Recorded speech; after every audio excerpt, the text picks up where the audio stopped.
wabarakatuh. Alhamdulillahilladzi 'allamal insana ma lam ya'lam. Wassalatu wassalamu ala Rasulillah Muhammad ibn Abdillah wa ala alihi wa sahbihi ajma'in. Amma ba'd. Qabla kulli syai' yang saya hormati para orang tua, sepuh daripada jamaah Ijtima'ul Zakirin, Bapak Haji Sarmili, Bapak Haji Boma, Bapak Haji Agus Putrawan dan yang lainnya. Juga yang saya hormati dan saya banggakan seluruh anggota Ijtima'ul Zakirin, wabil khusus yaitu Bapak Mukhlis, akhirnya Bapak Mukhlis berserta keluarga. Dalam arti semoga apa yang kita niatkan, apa yang kita hajatkan dikabulkan Allah Subhanahu wa taala. Alhamdulillah malam hari ini masih dapat melaksanakan kewajiban-kewajiban kita, wabil khusus di jamaah Ijtima'ul Zakirin ini kita masih menuntut ilmu malam Jumat ini dan bersilaturahmi. Mudah-mudahan dengan ilmu yang kita dapati bersama, dengan silaturahminya kita, Allah turunkan rahmat bagi kita. Salawat serta salam kepada Nabi kita, Nabi besar Muhammad sallallahu alaihi wasallam, telah membawa kita umatnya dari alam jahiliyah yang penuh dengan kebodohan ke alam yang penuh dengan ilmu pengetahuan seperti sekarang ini. Baiklah, lanjut aja. Adabul insan fil Islam di halaman 249. Bismillahirrahmanirrahim. Qala al-mu'allif rahimakumullahu ta'ala wa nafa'ana bi'ulumihi fid dharain wa bi'amin. Keterangan hadis bagaimana atau tentang berkunjungnya kita. Nabi Muhammad SAW dalam hidupnya itu terkenal ya, dengan berbudi tinggi dan berakhlak mulia, baik terhadap kawan maupun kepada lawan atau kepada yang lainnya. Bahkan diri beliau itu menjadi contoh teladan buat segala kebaikan. Innama bu'istu liutammima makarimal akhlak. Nah, malam hari ini yang pertama yaitu berkunjung karena Allah ya. Itu orang yang berkunjung karena Allah itu datang ke rumah saudara kita, datang ke rumah teman kita, bersilaturahmi, berkunjung, tapi berkunjungnya bersilaturahminya ini murni karena Allah, bukan karena pengen ada maunya aja. Pas giliran ada maunya, mau minjem duit tuh baru dah bersilaturahmi. Enggak, ini dia berkunjungnya memang karena Allah. Yang pertama hadisnya, maka orang yang berkunjung karena Allah itu akan dikawal oleh malaikat. Nah, jalan keluar dari rumah itu udah dikawal sama malaikat sampai ke tempat tujuan tuh. Jadi gak sembarangan tuh ya. Jadi kagak janjian melalui WA, wah ada yang mau datang ke rumah nih, bilang aja gue lagi kagak ada. Terus sekarang mah pakai ketahuan dah, ada di rumah apa kagak di rumah. Cuman ya timbulnya itu kebohongan, ada di rumah dibilang kagak ada di rumah. Ya, orang dia mau tidur kali, atau dia mau, kalau memang benar-benar mau pergi maka ketahuan. Tuh. Nah, sabda Nabi Sallallahu Alaihi Wasallam, apa hadisnya? Zara rajulun akhan lahu, bersilaturahmi atau datang berziarah seseorang laki-laki fi qaryatin, pada suatu kampung. Ada kalau di kitabnya pada suatu desa. Qaryatun itu desa tuh, kampung. Qaryatu pegangsaan, qaryatu warung jengkol tuh, qarya. Nah, pengen berziarah ke tempat saudaranya tuh di suatu desa, fa arsadallahu lahu malakan. Nah, pas dia mau berziarah kayak gitu, lalu Allah serahkan pengawalannya kepada satu orang malaikat. Ya, saya mau silaturahmi nih ke rumah Pak Haji Rahmat misalkan. Nah, itu Allah utus satu malaikat untuk seolah-olah kita dikawal. Ya. Untuk apa itu dikawalnya? Malakan ala madrajatihi, atas perjalanannya tuh. Jalannya dari rumah dia ke tempat dia bersilaturahmi itu dikawal tuh. Tuh. Wakala akhirnya malaikat itu berkata tuh, bertanya, aina turidu, mau kemana kamu? Ya, hendak kemanakah engkau? Jadi kalau kita sekarang misalkan mau bersilaturahmi ke teman kita terus ada yang nanya kayak gitu, kita kabur. Ya. Nah ini kan ini beda ini jadinya jatuhnya hadis nih. Ya kalau kita setiap mau bersilaturahmi, Bang Marula mau silaturahmi ke ujung Kerawang terus apa ada yang nanyain tuh malaikat, lah kabur tidak bisa. Nah ini mengingatkan kita bahwa kita ketika kita bersilaturahmi ke tempat saudara kita, akhon di sini nanti bisa bermakna saudara kandung, bisa bermakna saudara seagama. Ya karena antara muslim yang satu dengan muslim yang lain saudara. Jadi saudara, kerabat itu semuanya dikatakan akhon itu. Maknanya berarti ke semuanya tuh. Tuh. Apa jawabnya? Qala akhon li fi hadhil qaryah. Jawabnya, aku hendak ziarah untuk bersilaturahmi kepada saudaraku di desa ini. Faqala hallahu alaika min ni'matin tarubbuha. Malaikat nanya lagi, adakah engkau mempunyai kewajiban baginya daripada pemberian yang harus engkau menyerahkannya? Dalam arti apa? Punya kepentingan apakah kagak kira-kira nih dia datang ke sananya? Punya maksud apakah kagak nih? Punya hajat apakah kagak nih? Ini pas kiran punya maksud doang pada silaturahmi. Nah itu pertanyaan malaikat tuh kepada tadi seorang laki-laki tadi. Apa jawaban laki-laki itu? Qala la, enggak. Ala anni uhibbuhu fillah. Jawabannya tidak ada, sesungguhnya hanyalah karena aku cinta kepadanya, kepada saudara yang mau dikunjungin itu karena fillah, karena Allah. Tuh. Nanti kalau karena yang lain kagak dikawal. Silaturahmi karena pengen minjem duit. Kalau nagih. Ya, itu jatuhnya nagih tuh, kewajiban. Ya, nagih utang kewajiban, kita ngingetin teman kita ada tuh. Ya, kasih apa? Kasih inget-ingetan. Dan utang belum dibayar ini. Ya, padahal cuma 20.000, bukan masalah 20.000-nya. Nah, berarti kita makasih ya dia udah ngingetin anak punya utang. Ini enggak malah marah-marah. Ya, nah itu suatu hal yang seperti itu tuh. Kita hilangin ya. Terus apa kata malaikat? Qala fa inni Rasulullah. Rasulullah berarti bukan Nabi Muhammad ya, Rasulun itu artinya utusan. Fa inni Rasulullah, sesungguhnya aku ini adalah utusan Allah.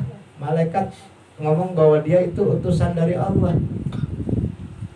Ilaika, yang memang sengaja dikirim kepadamu. Tuh. Apa itu?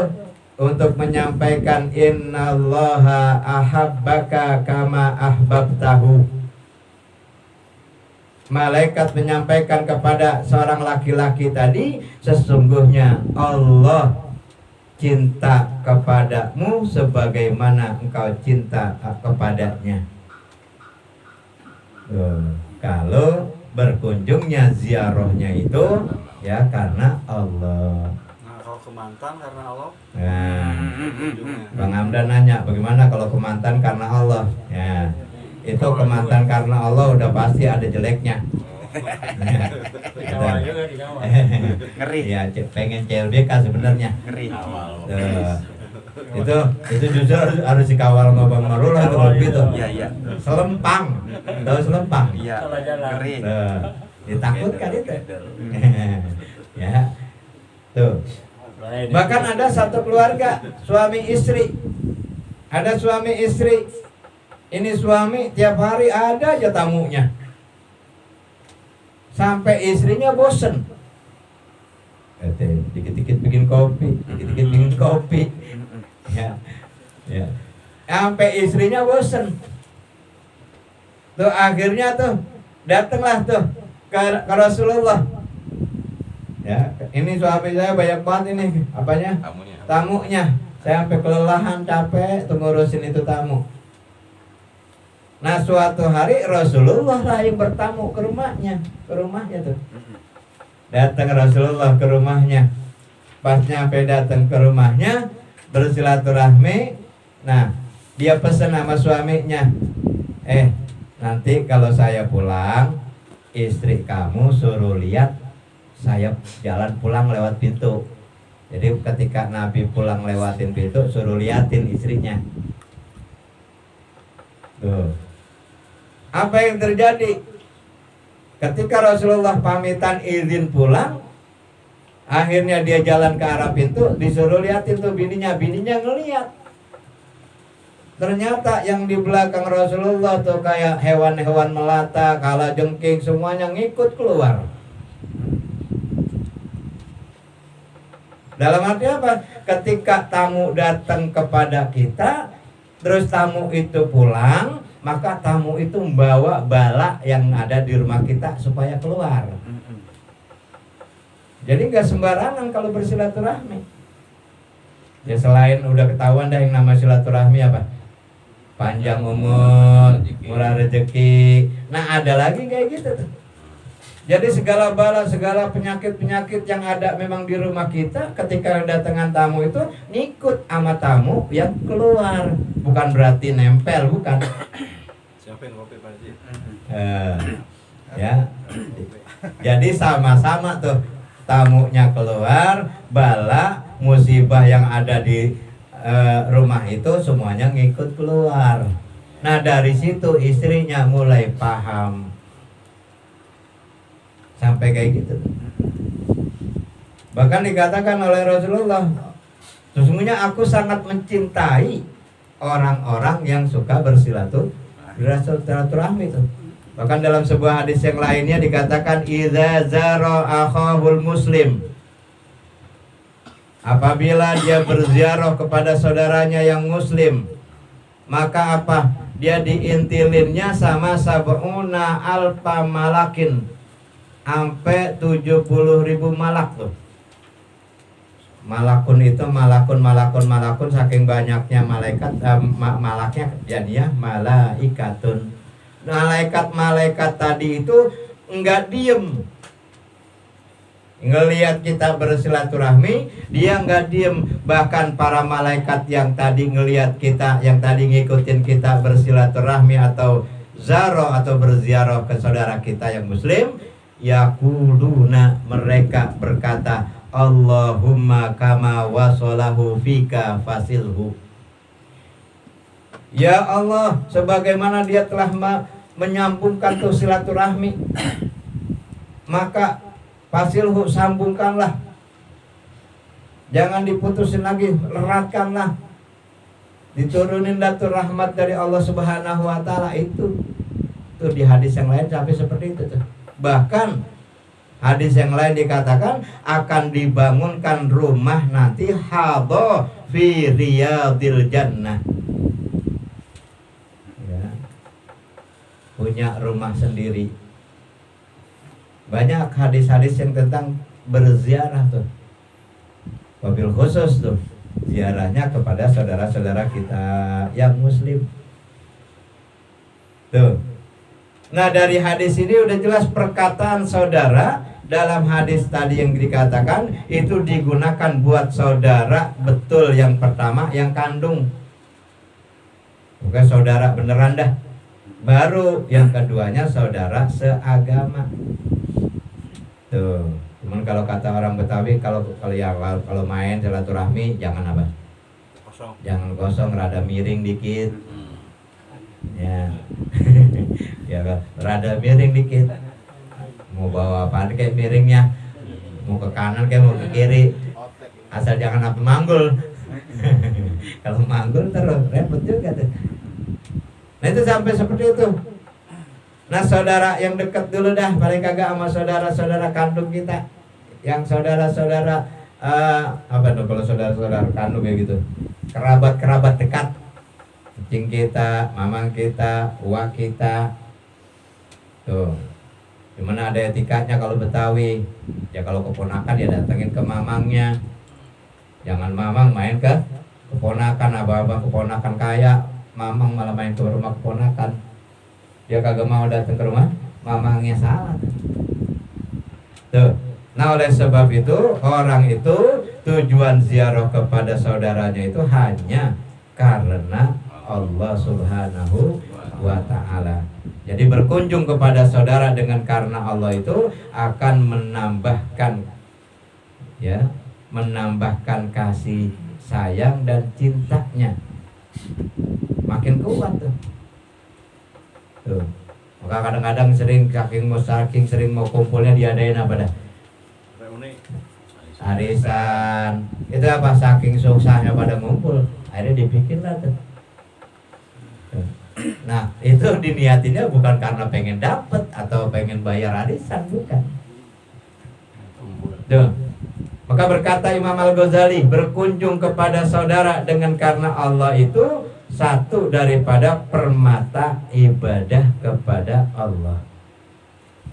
Dan di dalamnya itu ada pertalian yang utama, yaitu kepada Allah, ditambah pula di dalamnya mengandung berbagai macam faidah dan kesucian hati. Tuh. Jadi apa di situ? Syaratnya yang pertama jangan terlalu sering. Jangan juga keterlaluan juga. Ya. Ini apa, silaturahmi tiap hari. Orang punya kewajiban, orang punya apa? Mau ngurusin ono datang terus. Ya. Kecuali udah dapat izin. Emang lagi ngapain? Nah, ini lagi pelongo ini kalau kata Pak Jirah, mata nggak mau ngapain. Nah, kalau datang ya kebetulan udah. Tapi pertama tuh jangan terlampau sering tuh. Yang kedua hendaklah dijaga hak kewajibannya, menjauhkan dari riya. Terus perhiasan juga jangan sampai berlebihan. Abang-abang saudara semuanya tuh gelang dipakai, yang keroncong. Pas udah nyampe sono pakai ditarik lagi tuh ininya, tangannya biar kelihatan. Nah, jangan kayak gitu tuh. Maka dari sini sudah jelas, ya, udah jelas bagi kita bersilaturahminya kita dari orang-orang tua kita, kakek-kakek kita, bapak-bapak kita nih, sesepuh kita bersilaturahmi itu memang udah tahu sebabnya. Kenapa orang-orang dulu pada seringan pada bersilaturahmi, udah jelas deh, udah paham. Kenapa udah paham ya? Makanya ada tuh, biar bagaimanapun silaturahmi tetap berjalan, kongkong kita pada. Sama halnya, ya, kalau kita alihkan kepada yang lainnya, orang-orang tua kita kok kenapa witirnya 3 rakaat, 2 salam, 1 salam, ya. Kalau anak sekarang lain lagi, ribet banget, udah 3 rakaat langsung salam.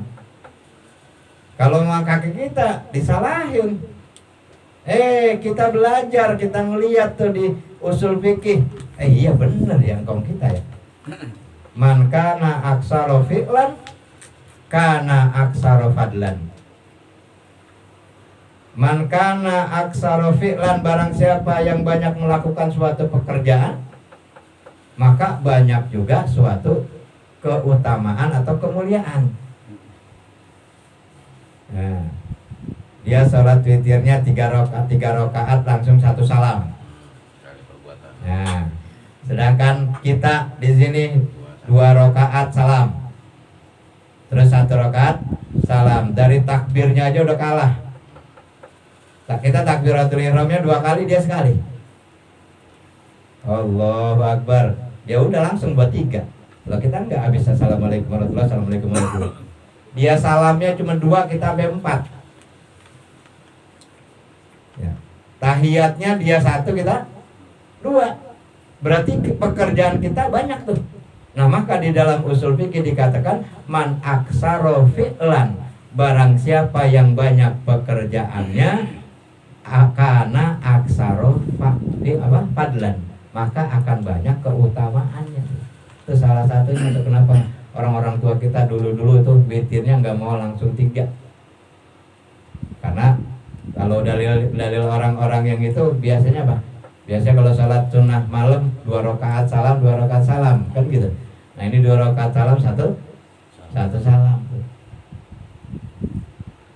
Nah, dari situ banyak pelajaran-pelajaran yang kita pelajari daripada buyut-buyut kita, cicit kita, kakek-kakek kita, termasuk orang-orang tua kita yang saat ini masih ada tuh. Terusin. Ya, termasuk bersilaturahminya kita di Ijtima'ul Dzakirin. Dan alhamdulillah udah dikit lagi mau sampai di bulan Ramadan. Dan ini ada bulisan yang terakhir ya. Nanti kita lanjutnya itu setelah Idul Fitri, ada di halaman 252. Tandain dah tuh terakhir. Tafsir udah. Besok mungkin apa? Bidayah. Mabadi ya. Riyadul Badiah mungkin besok nandain tuh Ustaz Ahmad Saada. Ya, mudah-mudahan dengan apa yang kita pelajari bersama, khususnya bagi diri saya, ya umumnya untuk kita semua, inilah adab. Maka adab kita yang kita lakukan di atas ilmu. Kita punya adab dulu, baru kita punya ilmu. Kalau udah punya ilmu, baru kita amal. Karena banyak orang yang punya ilmu, dia nggak punya adab. Ya, nggak punya adab. Ilmunya mah tinggi, tapi adabnya nggak ada. S1 lewat, S2 lewat, S3 lewat tuh. Nah, cuman adabnya nggak ada, tetap kosong, nol, kagak ada apa-apanya. Maka kita di sini belajar adabul insan fil Islam, dari mulai adab kita kepada Allah, kepada Rasulullah, ya kepada orang tua, kepada masyarakat kita sekitar. Mudah-mudahan bermanfaat. Sallallahu alaihi wasallam. Alhamdulillahirabbil alamin. Allahumma shalli ala sayyidina Muhammad wa ala ali Muhammad. Allahumma anfa'na bima 'allamtana wa 'allimna ma yanfa'una warzuqna uluman tanfa'una fid dunya wa dunya wal akhirah. Rabbi zidna ilma warzuqna fahma. Rabbana atina fid dunya hasanah wa fil akhirati hasanah wa qina adzabannar. Walhamdulillahirabbil alamin. Assalamualaikum warahmatullahi wabarakatuh.